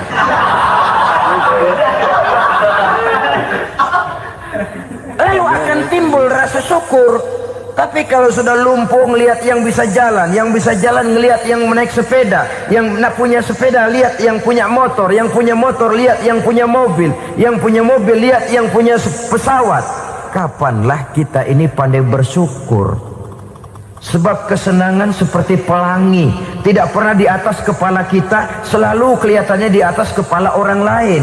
Sehingga kalau ngobrol orang sering bilang, lu sih enak lo gue lihat, gue kebelangsak amat nih ya. Setiap orang ngomong kepada kita begitu nadanya. Kita yang dilihat enak, sementara kita melihat orang lain enak. Tukang tahu melihat tukang tempe enak, tukang tempe melihat tukang tuak enak, tukang tuak bilang tukang sirsak enak. Enak itu seperti pelangi. Namun kalau kita mau merenungi, tidak pernah Allah berhenti memberikan nikmat kepada kita. Sejak kita bangun tidur sampai kita tidur kembali, bahkan tidur itu sendiri, seluruhnya tidak pernah putus dari nikmat Allah. Bahagia ada di gubuk reot, bahagia ada di rumah mewah, bahagia ada di hati kopral, bahagia ada di hati jenderal, di gunung dan di kota, di hutan belantara dan di desa, di keheningan malam atau di keramaian siang. Kalau kita mau mencari, bahagia selalu ada. Tapi hati yang tidak pandai bersyukur, bagaimanapun banyak kebahagiaan yang meliputi hidupnya, dia tidak akan pernah pandai mensyukurinya.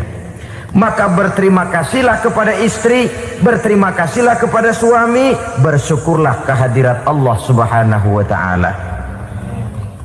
Saya sering mengatakan, sebaliknya seorang suami bagaimanapun kondisi istrinya, kalau itu memang jodohnya, beranilah berkata, istriku adalah Romeoku,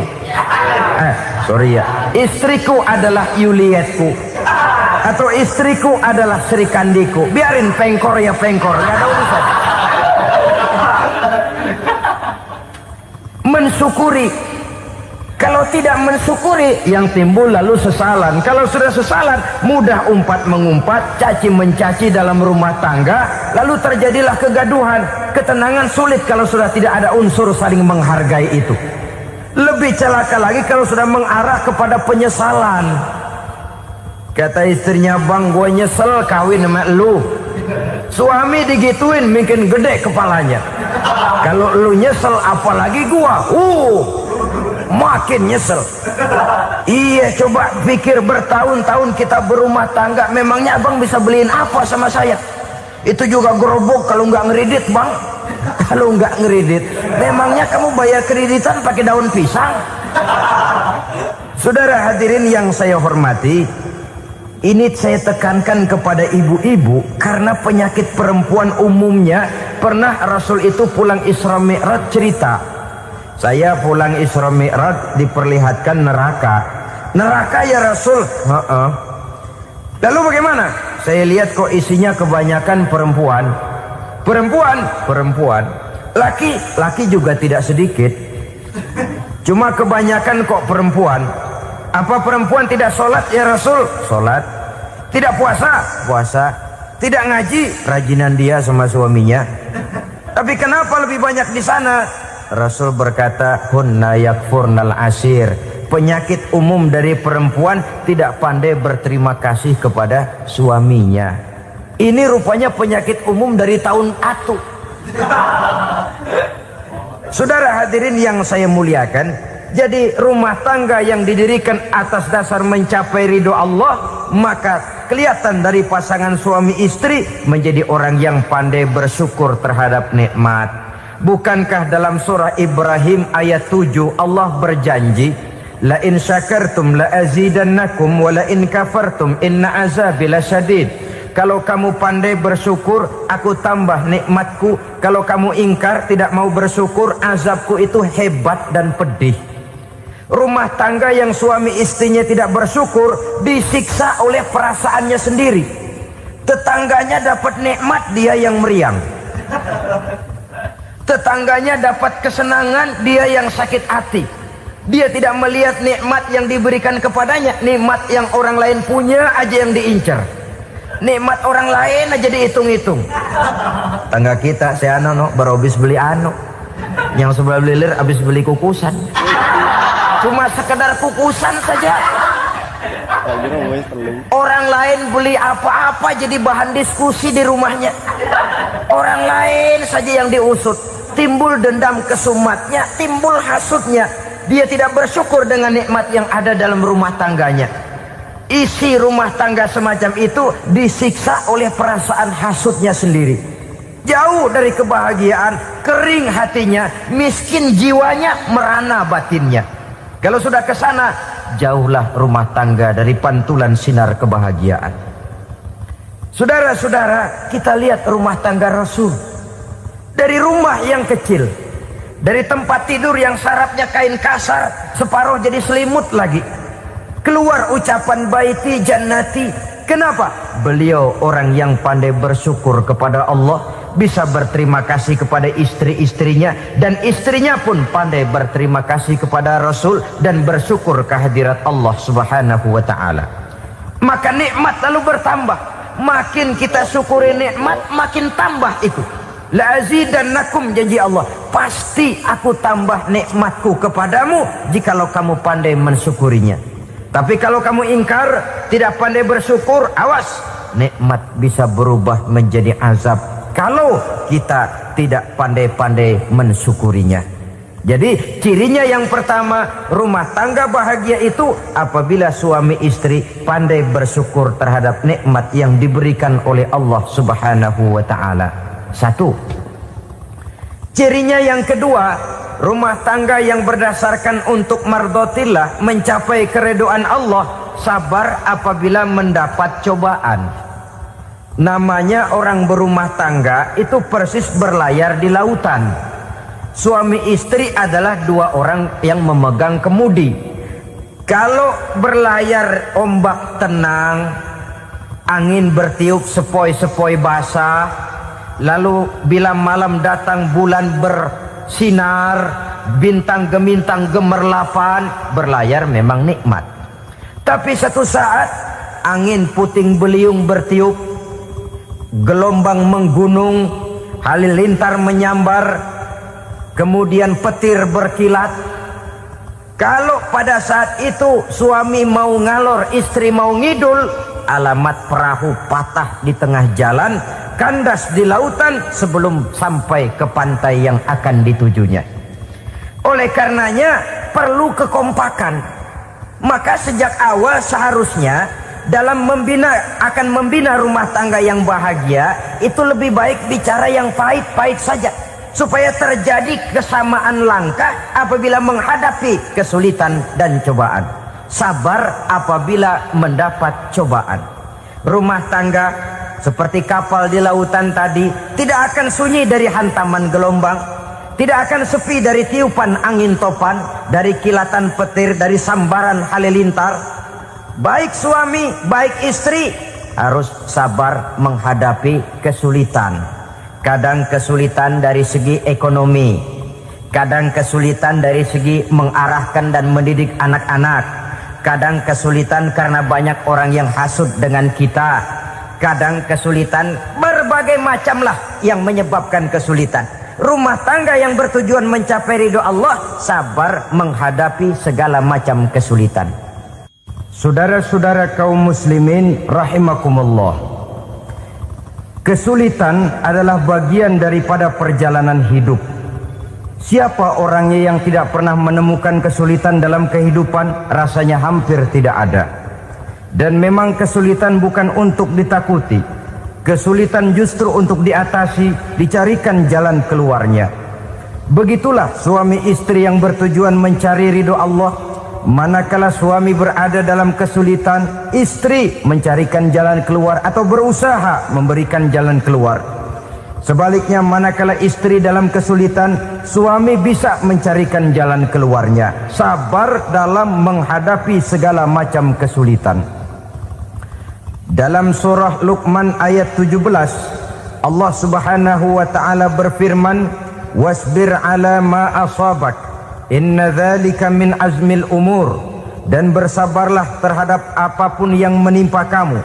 Bersabarlah terhadap segala kesulitan yang kamu hadapi, karena sesungguhnya yang demikian itu merupakan sebagian dari perkara-perkara yang telah ditetapkan oleh Allah Subhanahu wa ta'ala. Saudara-saudara kaum muslimin yang berbahagia, kunci sabar sesungguhnya terletak pada keyakinan bahwa segala sesuatu berasal dari Allah dan segalanya akan kembali kepada Allah Subhanahu wa ta'ala. Rumah tangga yang sabar di dalam menghadapi kesulitan-kesulitan biasanya akan lebih mudah mencari jalan keluar. Tapi kalau sedikit kesulitan datang, kita tertimpa oleh kepanikan, oleh kegelisahan, dan oleh ketakutan yang tidak beralasan, maka kesulitan itu bukan saja tidak dapat diatasi, malah rasanya akan menjadi semakin besar di dalam kehidupan kita. Tidak ada rumah tangga yang tidak pernah berhadapan dengan kesulitan, bagaimanapun besarnya rumah tangga itu. Itulah sebabnya kita memerlukan orang lain. Hidup berumah tangga itu seperti orang punya mata. Kalau mata kita kelilipan, kalau mata orang lain kelilipan, gampang kita tiup. Tapi kalau mata kita sendiri yang kena kelilipan, tentu kita memerlukan orang lain untuk meniupnya. Oleh karenanya, suami istri harus saling mencarikan jalan keluarnya. Walaupun kerjanya berbeda, suaminya pergi mencari nafkah, istrinya berdoa di rumah. Kalau perlu melakukan sholat duha, mendoakan agar usaha suaminya dimudahkan, dan begitu selanjutnya. Sehingga dengan adanya kebersamaan, walaupun tidak selalu bersama-sama, maka masing-masing melaksanakan tugas dengan tenang dan merasa yang satu berbuat untuk kepentingan yang lain. Inilah cirinya yang kedua, sabar bila mendapat dan berhadapan dengan segala macam kesulitan. Kadang orang mendapat kesulitan itu berkeluh kesah. Bukan berkeluh kesah, tapi mencari jalan keluar dan mengambil hikmah yang ada di dalamnya apa. Karena bukan kemudahan, kesulitan yang membuat orang dewasa. Bukan kemudahan, tapi kesulitan yang membuat orang berpikir, dinamis, kreatif. Kalau seluruh jalan yang kita tempuh mudah saja, gampang saja, rasanya monoton kita ini. Kehilangan dinamika dalam perjuangan. Kesulitan yang membuat orang matang, kesulitan yang menempa kepribadian untuk lebih dewasa menghadapi bahtera kehidupan, membuat pandangan makin arif, wawasan makin luas, dan analisa semakin tajam. Sama saja dalam hidup. Sesungguhnya pujian sering menjadi racun, dan caci maki kalau kita tanggapi secara positif sering membuat kita makin dewasa. Jarang orang berpikir kalau dipuji, tapi baru dia merenung dan mencari diri setelah dicaci maki dan dikritik habis-habisan. Walaupun watak umum manusia senang dipuji, marah kalau dicaci maki. Biasanya kalau ketemu cewek cakep, kita bilang, "Kamu cakep deh." Dia paling bilang, "Ah, abang bisa aja." Walaupun dia bilang, "Ah, abang bisa aja," hidungnya mah tetap mekar.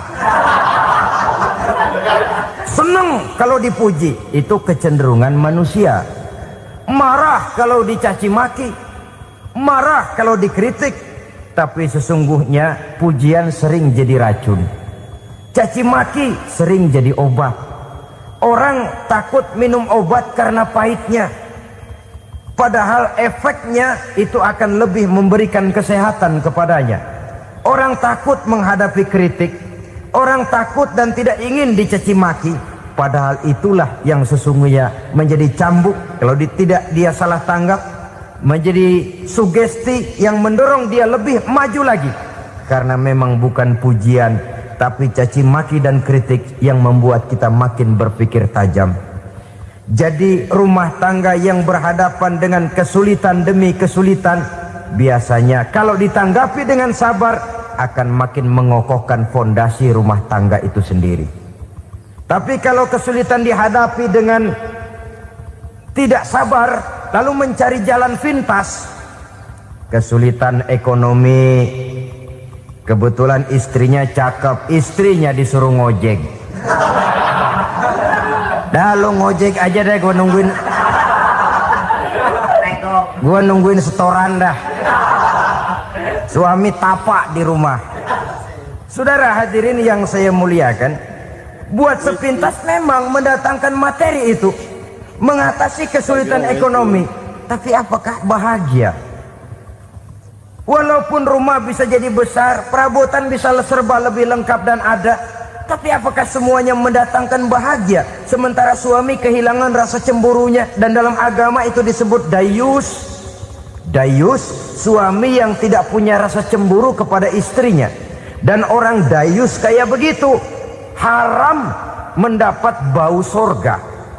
Bau sorga saja tidak dapat, apalagi masuk ke dalamnya. Ya tapi juga jangan lantas mentang-mentang harus cemburu sama istri, overacting. Suaminya nawar sayuran, laki pulang ngomel, lu pacaran ya sama tukang sayur. Itu juga over, saudara-saudara. Kesulitan ekonomi diatasi dengan sabar. Sabar dalam arti berusaha dengan tidak mengambil jalan pintas, berusaha tetap berada di jalan yang diridhoi oleh Allah. Ini yang jadi problema ini rumah tangga sekarang ini, kesulitan ekonomi, di mana lapangan kerja sulit, di mana persaingan hidup tajam, sedangkan kita hidup ingin seperti orang lain. Kita mudah gelap mata, mudah picik pandangan, mudah sulit pertimbangan, lalu mengambil jalan pintas. Kadang menjual akidah, menjual keimanan. Kebetulan pendaringan kering, ada yang nawarin beras 3 liter sama supermie 2 bungkus. Hari Minggu diajak ke gereja mau. Itu iman kena beras 3 liter telap. Kesulitan ekonomi, saudara-saudara, sehingga Imam Ali pernah berkata, kadal fakru ayyakuna kufron. Kemiskinan memang mudah membawa orang kepada kekafiran, kepada perbuatan-perbuatan yang bisa mengundang kekafiran. Oleh karena itu dalam tamsil lain beliau berkata, kalau ada ular dan ada kemiskinan, kemiskinan yang saya getok lebih dulu, kemiskinan yang saya bunuh lebih dahulu. Karena kemiskinan mudah membawa orang kepada kekufuran. Bagaimanapun sulitnya ekonomi yang dihadapi dalam rumah tangga, percayalah satu saat jalan keluarnya mesti ada. Mesti ada. Jangan sampai mengambil jalan pintas yang membuat kita keluar dari jalan yang ditinjau dari segi kemasyarakatan pun mendatangkan aib, ditinjau dari kehormatan berkeluarga pun mendatangkan nista, ditinjau dari segi ekonomi pun barangkali tidak akan mendatangkan kelimpahan materi. Jalan pintas pada umumnya, saudara-saudara, hanya memberikan kenikmatan yang sekejap. Dan apalah itu artinya kalau harus mengorbankan kesenangan yang abadi dan kekal. Kadang-kadang mengorbankan anaknya sendiri, anaknya dikomersilkan. Pokoknya siapa yang nyamper lu berangkat aja dah. Asal pulang nenteng pisang sama jeruk sebongsang, orang tua udah anteng aja udah. Saudara hadirin yang saya muliakan, setiap kita selalu berhadapan dengan kesulitan. Karena itu rumah tangga yang bertujuan mencapai mardhatillah, mereka sabar dalam menghadapi kesulitan. Tidak ada beras, puasa saja, puasa sunnah. Puasa sunnah, lapar tapi ada pahalanya. Daripada tidak puasa lalu ngegerundel, brengsek Tuhan, gue sembahyang melulu lapar juga. Sudah lapar tidak berpahala. Bukankah Rasulullah sendiri kalau pulang ke rumah Aisyah lalu berkata, ya Humairah, ada makanan hari ini? Ada makanan yang enggak ada bang. Alhamdulillah, kalau begitu saya puasa. Pulang dari mana-mana perut lapar, mau makan tidak ada makanan, bukan marah, bukan ngamuk, puasa. Maka boleh puasa sunnah, niatnya udah siang, jam 10, jam 11, asal dari pagi belum makan apa-apa. Niatnya jam 10, sah, dengan catatan dari pagi belum makan apa-apa. Jangan sudah sepiring setengah baru niat, itu lain. Itu ngojek namanya itu. Pengertian dalam kesulitan. Satu malam beliau pulang dari masjid agak larut. Habis ngajar banyak yang bertanya. Ketuk pintu, assalamualaikum. Assalamualaikum. 3 kali beliau memberi salam, tidak ada jawaban, tidak dibukakan pintu. Rupanya istri beliau lelah bekerja di waktu siang, tidurnya pules benar. Marahkah Rasul? Tidak. Beliau gelar sorban, tidur di depan pintu. Asraful anbiya wal mursalin ini, Rasul termulia ini, karena menghargai istrinya, tidur di depan pintu. Sampai Aisyah bangun sepertiga malam, terkejut buka pintu, suaminya ada di depan pintu. Beliau bangunkan. Ketika dibangunkan, Rasul lebih dulu berkata, maaf sayang, saya pulang terlambat. Sudah nggak dibukain pintu, tidur di depan, dibangunin, beliau duluan yang minta maaf. Pengertian. Kalau emosi, memang nggak dibukain pintu, tidur di depan. Begitu dibukain, yang enak kita tunjuk jidatnya.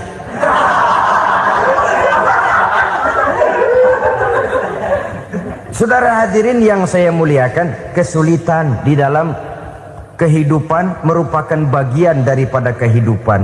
Bukan untuk ditakuti, tapi untuk diatasi. Bukan untuk dihindarkan, tapi dicarikan jalan keluarnya. Hadapilah kesulitan dengan baik sangka kepada Allah, dengan lapang dada, dan dengan tetap bersabar menghadapinya. Kenapa? Karena tujuan kita mendirikan rumah tangga, mencapai ridho Allah. Kalau anak kita perjualbelikan, kalau istri kita komersilkan, kalau akidah kita jual untuk mempertahankan rumah tangga, bukankah makin jauh saja rumah tangga itu dari ridho Allah? Ini tujuan utamanya. Yang ketiga, rumah tangga yang bertujuan mardotillah itu, suami istri yang merupakan fondasi di rumah tangga, suami sebagai pemimpin, istri sebagai pembina, selalu musyawarah dalam menyelesaikan persoalan. Walaupun istri ditakdirkan sebagai pemimpin dan suami sebagai pemimpin dan istri yang dipimpin, tapi agama menganjurkan musyawarah. Jangan mentang-mentang istri nyari duit, suami nyari duit, lalu menteleng. Segalanya mau diktator, segalanya mau sendiri. Rumah tangga yang bertujuan mencapai ridho Allah selalu didirikan atas dasar musyawarah. Sehingga apabila sesuatu itu dihasilkan dari suasana musyawarah, tidak akan melahirkan penyesalan di belakang hari. Kalau tidak berjalan menurut seleranya masing-masing, belakangan timbul penyesalan, akhirnya main salah menyalahkan. Kalau sudah saling salah menyalahkan, itu artinya sudah saling mengungkit kekurangan masing-masing. Akibatnya tidak ada lagi saling menghargai. Jadi dengan demikian musyawarah di dalam menyelesaikan persoalan. Menghadapi kesulitan ekonomi, musyawarah. Menghadapi kenakalan anak, musyawarah. Akan membeli ini dan itu, sebaiknya juga musyawarah. Kalau merupakan hasil musyawarah, maka saudara-saudara hasilnya pun akan dihadapi oleh bersama. Enak rasakan bersama, tidak enak rasakan bersama. Kenapa? Tadinya musyawarahnya bersama-sama juga. Lah kalau hasil sendirian, giliran enak mungkin yang satu mau ikut, giliran tidak enak yang satu nuding. Gua kata juga apa? Kan begitu akibatnya kalau tidak berdasarkan musyawarah lebih dahulu. Maka insya Allah hasil musyawarah ini setidaknya tidak akan mendatangkan sesalan di belakang hari nantinya. Saudara-saudara kaum muslimin rahimakumullah, ciri yang keempat, sepasang suami istri yang bertujuan mencapai ridho Allah dalam upaya mencapai rumah tangga bahagia itu tawakal apabila mempunyai rencana. Tawakal berserah diri kepada Allah. Bukan berserah diri dalam artian mutlak yang mengarah kepada fatalism atau predestination. Kita sering mengartikan tawakal secara salah. Belum apa-apa sudah menyerahkan diri kepada Allah. Emang semuanya terjadi menurut maunya Allah dah.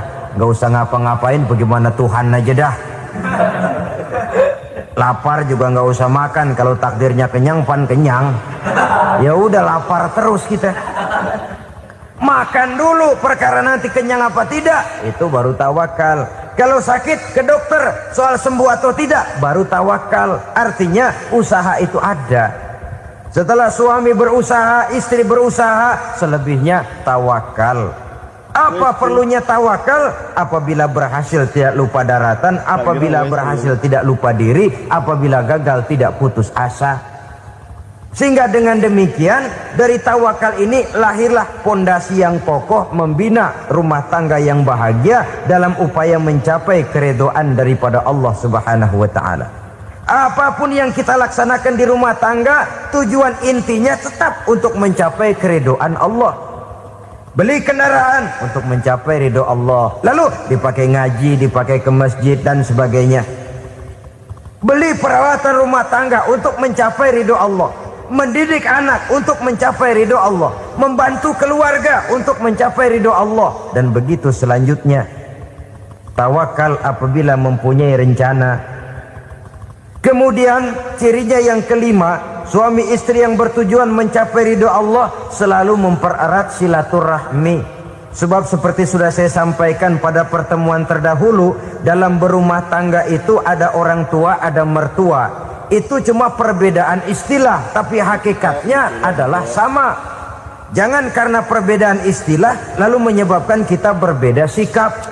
Kalau sudah berbeda sikap, tentu akan melahirkan perasaan yang tidak simpatik. Sebaiknya suami istri kalau sudah berumah tangga, jadikanlah orang tua tempat cerita yang enak saja. Yang tidak enak, telan berdua. Yang pahit, rasakan berdua. Kesusahan dan kesulitan, atasi berdua. Giliran enak, ngomong sama orang tua. Giliran senang, cerita sama mertua. Sekarang kan kita balik. Kalau lagi senang duitnya banyak, anteng di rumah, kalem aja. Tapi lalu waktu susah, Pak, waktu susah, Ma, cerita kepada orang tuanya, cerita kepada mertuanya. Lalu kapan kita mau menyenangkan orang tua? Sudahlah mereka susah mendidik kita di waktu kecil, membesarkan kita, melakukan segala macam pengorbanan. Demi setelah kita berumah tangga, kesulitan rumah tangga kita tumpahkan juga kepada mereka. Pererat silaturahmi dan usahakan agar seluruh keluarga hanya menjadi tempat kita cerita yang enak-enak saja.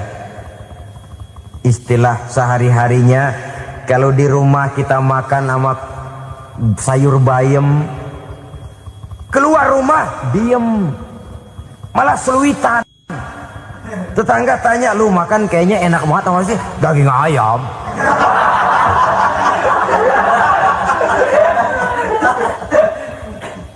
Lalu tetangga kan akan berbisik, itu makannya tuh orang enak bener ya, rumah tangganya tiap hari makan sama daging ayam. Biarlah paling kurang itu jadi doa, daripada kita makan sama kangkung lalu ribut ngomel di mana-mana. Gua kesel banget sama bini gua. Di warung ceritanya lagi. Kenapa? Saban sari gue direbusin kangkung mulu. Brengsek. Di warung cerita ada RT, ada RW. Gara-gara makan sama kangkung se-RT tahu. Akhirnya mungkin kalau kita berangkat orang hitung dari jauhan. Lihat, kangkung liwat gitu.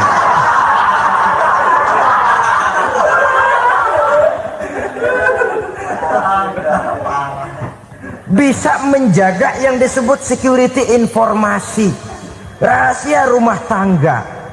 Bahkan pernah saya berikan contoh karena ingin menghargai. Suami beliin kain batik buat istrinya. Istri tahu begitu sepintas, nih kain jelek nih. Tapi karena mau menyenangkan suaminya, dia bohong. Bagaimana Bu, kain yang Bapak beliin? Aduh bagus bener Pak. Bagus sekali itu kain. Warnanya Pak emang yang model begitu tuh. Tetangga kita mana ada yang pakai kain begitu Pak? Ya emang nggak ada, jelek. Menghargai. Sebab kalau waktu itu si istri jujur, yang timbul sakit hati suami. Bagaimana Bu kain yang saya beliin? Goblok lo. Kain begitu dibeliin di pasar juga banyak 1.400. Campur odol lagi. Sudahlah suami punya niat baik, sampai rumah digoblok-goblokin, tidak ada lagi rasa saling menghargainya. Begitu pentingnya mempererat silaturahmi ini, sampai Nabi berpesan, isnani la yanzurullahu ilaihima yaumal qiyamah qati'ur rahim wa jarus su'. Ada dua golongan manusia yang di akhirat nanti tidak akan dilihat oleh Allah, tidak akan diopeni oleh Allah, didiemin aja. Siapa mereka?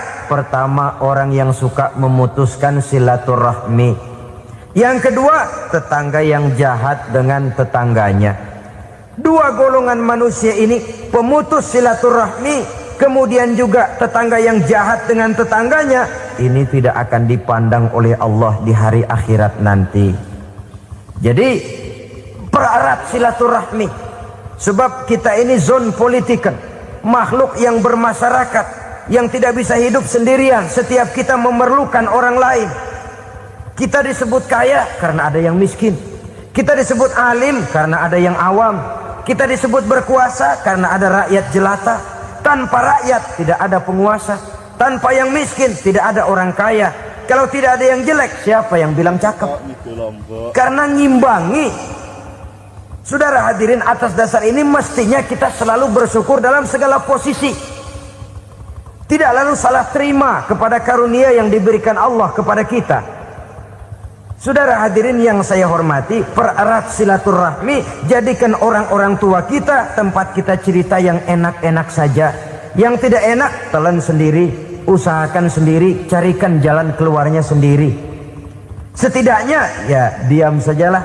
Kalau belum bisa membalas budi baik orang tua, setidaknya jangan menyakiti hati orang tua kita.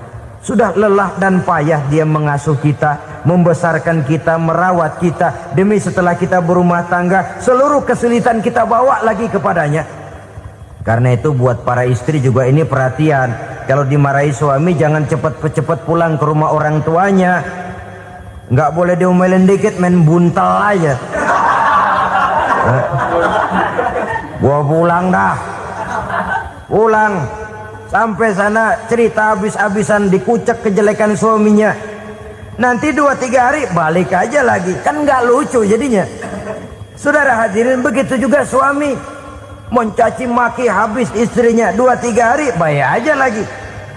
Konyol, istrinya sudah dicaci maki habis-habisan, dijeleki leluhur-leluhurnya, 2-3 hari baik lagi. Mesraan lagi. Kata bininya dalam hati, gua lu jelekin juga, lu pakai juga, payah.